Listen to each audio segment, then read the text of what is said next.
नमस्कार, आप live cities देख रहे हैं। मैं हूं जय शुक्ला। देखिए, ये कहने की बात नहीं है कि कोरोना का संक्रमण अभी भी है। लोग भले ही कुछ भी समझें और ये मान लें कि कोरोना का संक्रमण वैक्सीन आने के बाद खत्म हो गया है और इससे कोई भी खतरा नहीं है, तो ये थोड़ी सी गलतफहमी होगी। देश के कई राज्यों में कोरोना का संक्रमण एक बार फिर से काफी तेजी से फैल रहा है और उसका ताजा उदाहरण महाराष्ट्र है। महाराष्ट्र में एक बार फिर से कोरोना के संक्रमण में लोग काफी मात्रा में आने लगे हैं, जिसके बाद कई सारे कयास लगाए जा रहे हैं। ठीक इसी तरह देश के अन्य राज्य भी हैं। बिहार की ही अगर हम बात कर लेते हैं तो बिहार में भी लगातार कुछ दिनों से संक्रमित मरीजों के मिलने का सिलसिला जारी है। इसको लेकर पिछले दिनों हमने आपको एक खबर बताई थी कि राज्य में ऐसे 3 जिले हैं जहां पर संक्रमण का दायरा बढ़ रहा है और कहा जा रहा था स्वास्थ्य विभाग के द्वारा कि अगर यह संक्रमण नहीं रुका तो आने वाले दिनों में छोटे मोटे माइक्रो कंटेनमेंट जोन जरूर बनाए जाएंगे। लेकिन फिलहाल जो खबर हम आपको बताने जा रहे हैं वो इसी से संबंधित है और इस खबर को जानने के बाद आप भी कहेंगे कि वाकई कोरोना का कहर कम नहीं हुआ है। कोरोना के बढ़ते संक्रमण के बीच टाटा कंसल्टेंसी सर्विसेज यानी कि टीसीएस के द्वारा तैयार विश्लेषण रिपोर्ट सामने आई है, जो चिंता बढ़ाने वाली है। पुणे डिविजनल कमिश्नर सौरभ राव ने इस रिपोर्ट की बातों को साझा किया है। उन्होंने बताया है कि रिपोर्ट में जो बात सामने आई है उसने हमारी चिंता बढ़ा दी है। उन्होंने कहा कि रिपोर्ट की माने तो पब्लिक प्लेस, स्कूल और कॉलेज से कोरोना संक्रमण का प्रसार सबसे ज्यादा हो रहा है। मॉल, रेस्टोरेंट और बार भी कोरोना के संक्रमण के प्रसार के कारकों में एक हैं। राव ने कहा कि रिपोर्ट की माने तो पुणे में कोरोना का संक्रमण इस वक्त सबसे खराब स्थिति में है। यहां पिछले साल सितंबर अक्टूबर में रिकॉर्ड कोरोना के मामले सामने आए थे। उन्होंने कहा कि मैंने टीसीएस के एक्सपर्ट से अनुरोध किया है कि इस बात की भी रिपोर्ट तैयार करें कि वैक्सीन लगने के बाद की स्थिति क्या है, वैक्सीन के बाद गंभीर बीमारियों से जूझ रहे लोगों पर क्या प्रभाव पड़ा और डेथ रेट क्या रहा। टीसीएस के एक्सपर्ट नए आंकड़ों के साथ 10 मार्च को सामने आएंगे।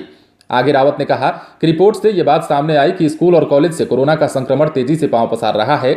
आगे हम गर्मी की छुट्टी पर ध्यान केंद्रित किए हुए हैं। मुझे नहीं लगता कि कोरोना गाइडलाइंस का पालन करते हुए स्कूल और कॉलेजों में पढ़ाई करवाने से ज्यादा नुकसान होगा।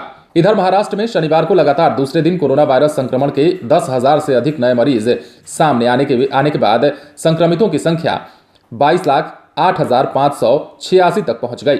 स्वास्थ्य विभाग ने बताया कि विदर्भ, पुणे और मुंबई में तेजी से नए मामले सामने आने से पिछले 13 दिनों में 1 लाख मामले जुड़े हैं।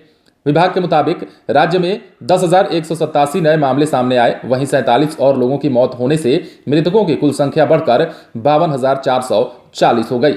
महाराष्ट्र में 21 फरवरी को संक्रमितों की संख्या 21 लाख को पार कर गई। इससे पहले करीब 31 दिनों में 1 लाख नए मामले जुड़े थे। विदर्भ क्षेत्र तथा मुंबई और पुणे में तेजी से नए मामले बढ़ने से 21 फरवरी के बाद महज 13 दिनों में 1 लाख नए मरीज आंकड़े में जुड़ गए और ये शनिवार को संख्या जो है बढ़कर 22 लाख के पार चली गई।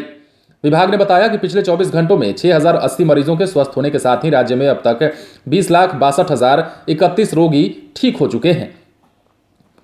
विभाग के अनुसार फिलहाल 92,897 मरीज उपचाराधीन हैं तथा मरीजों के स्वस्थ होने की दर 93.36% बताई जाती है।